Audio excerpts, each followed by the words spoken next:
Hello guys, आज हम पढ़ेंगे चैप्टर 6 के जो सेकंड पार्ट रह गया था हमारा। हम पढ़ रहे थे strategies to promote export. Okay, चलो स्टार्ट करते हैं। EPIP export promotion capital goods scheme. It is an incentive by the government to help business export more goods. इसमें बताया गया है कि ये एक इंसेंटिव है जो कि गवर्नमेंट के द्वारा दिया जाता है हेल्प करने के लिए बिजनेस को एक्सपोर्ट में, कि ज़्यादा से ज़्यादा गुड्स को एक्सपोर्ट कर सके। EPIP एक प्रोग्राम है जो कि हेल्प करता है इंडियन बिजनेस को to buy new machinery and equipment to increase their export. ये एक प्रोग्राम है जो इंडियन बिजनेस को हेल्प करता है बाय करने में न्यू मशीनरीज और इक्विपमेंट अपने एक्सपोर्ट को बढ़ाने के लिए। हाउ डज इट वर्क, ये कैसे काम करता है ये देखना है हमें। They can also get a refund of some taxes and duties which they have already paid. ये फर्स्ट रह गया, फर्स्ट को बाद में देखेंगे।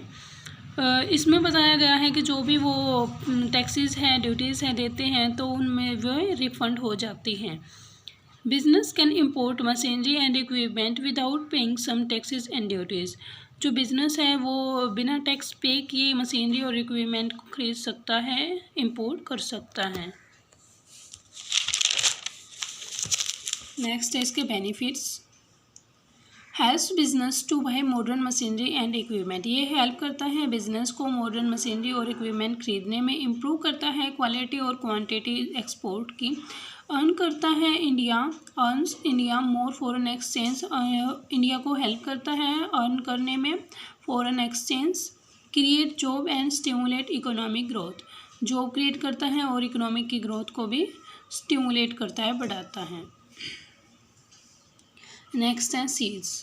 SEZ special economic zone.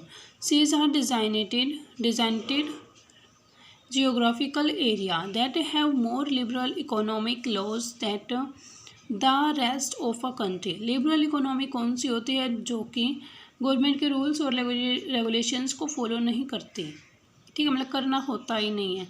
Seize ये डिज़ाइन किया गया है जियोग्राफिकल एरिया में और इन्हें जो गवर्नमेंट के लॉज और रेगुलेशंस को फॉलो नहीं करना होता। दैट द रेस्ट ऑफ, मतलब कि और सबको करना होता है पर इनको नहीं करना होता, गवर्नमेंट के रूल्स एंड रेगुलेशंस को फॉलो। बेनिफिट क्या है? Government revenue. Special economic zone can generate revenue for the government through taxes, duties and other sources. जो चीज़ है वो जनरेट करता है रेवेन्यू को, कैसे? गवर्नमेंट के लिए करता है रेवेन्यू को generate through taxes, duties and other sources. Economic efficiency को इंक्रीज करता है, रीजनल डेवलपमेंट है और टैक्स इंसेंटिव है और टैक्स नहीं लगते इस पर।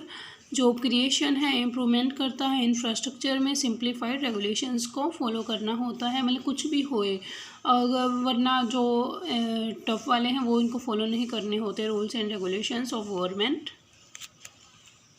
Features of SEZ. Designated geographical area है, ये डिज़ाइन किया गया है एक जियोग्राफिकल एरिया में। लिबरल इकोनॉमिक लॉज हैं, मतलब रूल्स रेगुलेशंस फॉलो नहीं करनी होती।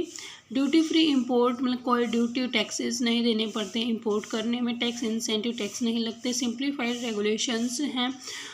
वर्ल्ड क्लास इंफ्रास्ट्रक्चर, मतलब कि नंबर 1 इंफ्रास्ट्रक्चर को यूज़ करते हैं। ये एक्सपोर्ट ओरिएंटेड हैं और फॉरेन इन्वेस्टमेंट फ्रेंडली हैं। नेक्स्ट है इसमें 5th one, export houses certificate. Export houses certificate में क्या बताया गया है? Recognisation as an export house, इसे माना गया एक्सपोर्ट हाउस के रूप में। ट्रेडिंग हाउस भी कहते हैं इसको और स्टार ट्रेडिंग हाउस भी। ये प्रोवाइड करता है बेनिफिट्स और इंसेंटिव्स को। ड्यूटी एग्जेम्पशन कर दिए गए हैं जो कस्टम ड्यूटी है, मतलब कि एग्जेम्पशन का मतलब होता है कि मतलब नहीं लगते, इन पर छोड़ दिए गए हैं। Exempt from custom duties not on imported raw material and capital goods. जो एक रॉ मटेरियल और कैपिटल गुड्स खरीदते हैं इन पे जो टैक्सेस और ड्यूटीज़ हैं वो नहीं लगती हैं। टेक्नोलॉजिकल अपग्रेडेशन, अपग्रेड करती गई है इनकी टेक्नोलॉजी। इंफ्रास्ट्रक्चर को सपोर्ट करते हैं, ट्रेनिंग और डेवलपमेंट करते हैं, ट्रेनिंग देते हैं इनको, पहले क्या करना है, कैसे करना है, आपका क्या काम है, तो सब कुछ बता दिया जाता है। और सिंप्लीफाइड प्रोसीजर होता है इनका।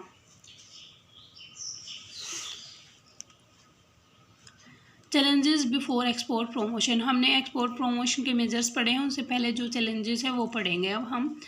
इंटेंस ग्लोबल कंपटीशन, जो कंपटीशन है वो होता है इसमें, competition from the country and industry, difficult to gain market share, बहुत कंपटीशन होता है और डिफ़िकल्ट हो जाता है मार्केट के शेयर को गेन करना। ट्रेड बैरियर्स, ट्रेड बैरियर्स मतलब कि जो टैरिफ है, कोटास है, कोटास मैंने बताया था आपको क्या होता है कि लिमिटेड स्टॉक ही खरीदना होता है इनको। Tariff non tariff quotas barriers can limit access to the foreign market, तो वो क्या है कि लिमिटेड एरिया तक ही पहुंच पाते हैं फॉरेन मार्केट में। इन एडवोकेट इंफ्रास्ट्रक्चर, जो इंफ्रास्ट्रक्चर है वो भी इनके पास सफिशेंट नहीं होता।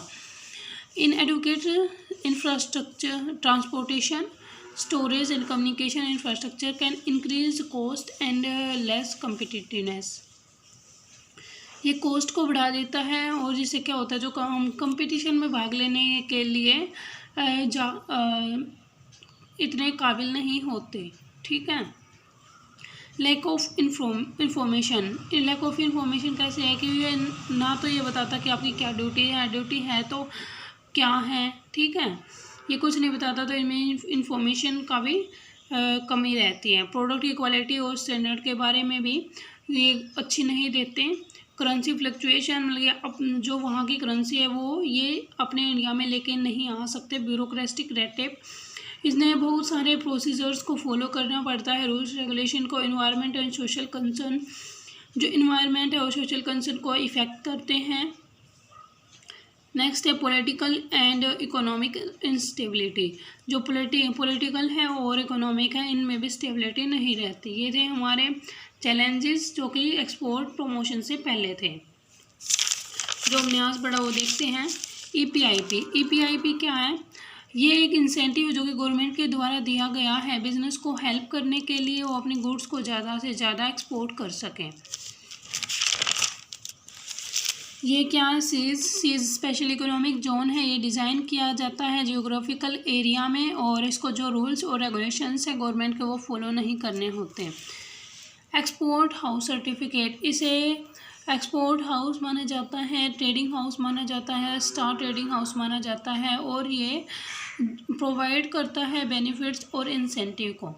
ड्यूटी एग्जम्पशन, इसमें बताया गया है जो कस्टम ड्यूटी है और इम्पोर्टेड रॉ मटेरियल पर कोई भी नहीं, देखो एग्जम्पशंस फ्रॉम कस्टम ड्यूटी नहीं देनी होती, किस पर, इम्पोर्टेड रॉ मटेरियल पर और कैपिटल गुड्स पर। Technological upgradation, infrastructure support, training and development and simplified procedure होते हैं इनके। अब है चैलेंजेस जो कि है एक्सपोर्ट प्रमोशन से पहले। इंटेंस ग्लोबल कंपटीशन, जो इनका कंपटीशन है वो इंटेंस है, मतलब डिफ़िकल्ट है। ट्रेड बैरियर्स आते हैं, सफिशिएंट इंफ्रास्ट्रक्चर नहीं होता है, इंफॉर्मेशन की कमी होती है, प्रोडक्ट की क्वालिटी अच्छी नहीं होती, करेंसी को फ्लक्चुएशन नहीं होती, वहाँ से हम यहाँ करेंसी को नहीं लेके आ सकते और बहुत सारे प्रोसीजर्स रूल्स रेगुलेशन को फॉलो करना होता है। इन्वायरमेंट अच्छा नहीं होता है, ये इन्वायरमेंट को अफेक्ट करते हैं। पॉलिटिकल और इकोनॉमिक में इंस्टेबिलिटी होती है। तो ये हमारा चैप्टर 6 कंप्लीट हो गया है। नेक्स्ट वीडियो में हम चैप्टर नंबर 7 करेंगे और please subscribe my channel. Thank you for watching my video.